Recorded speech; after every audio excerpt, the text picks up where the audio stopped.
getting the archival materials wasn't too bad. I mean, the Minnesota Historical Society has huge archives that we were able to tap into, but almost everyone, this is kind of just a little piece out of a longer project I've been working on for, I don't know, probably started in 2004 maybe, so some of this footage is from back then, and this is from 2007 is when it was edited together. But following this group of speed skaters, and they were pretty meticulous about keeping stuff, so all that Super 8 footage that's gorgeous in my opinion, you know, they have all that stuff in boxes just sitting in their house. So we were able to get all their photo albums, their scrapbooks, their films, and they willingly gave it to us, like, here, take it, and we don't even want it back. I mean, they're weird about it. They kept it, but they're like willing to give it to us with no thought of getting it back. But we got it back to them. So it was kind of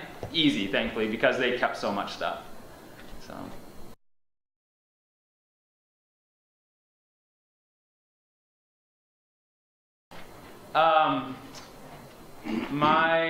So my filmmaking partner on this is my wife's aunt, and she called me one day and said, "Get your camera and get over to the ice arena right now. You're not going to believe this."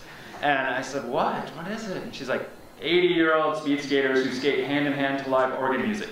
I said, "I'll be there in 5 minutes."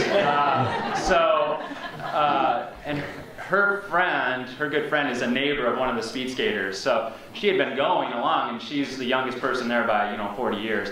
So she gets a lot of skate dances. But yeah, so that's how I came across it, is this random kind of phone call. And I don't know how many hours I shot that first day, probably 2, I guess, 'cause that's about how long they skate. But I was so enamored with the group of people, and getting their stories out of them is almost like pulling teeth. It's impossible. They're so humble, they don't want to talk about it. They think it's not important, but it's amazing.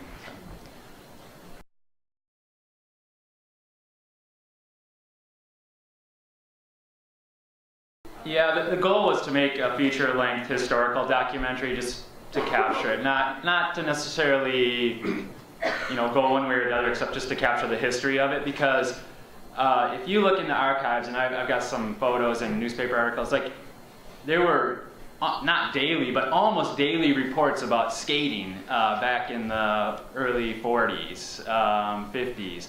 I have a picture of Powderhorn Park, and how many people have been to Powderhorn Park? You guys know where it is, right? You know what it looks like.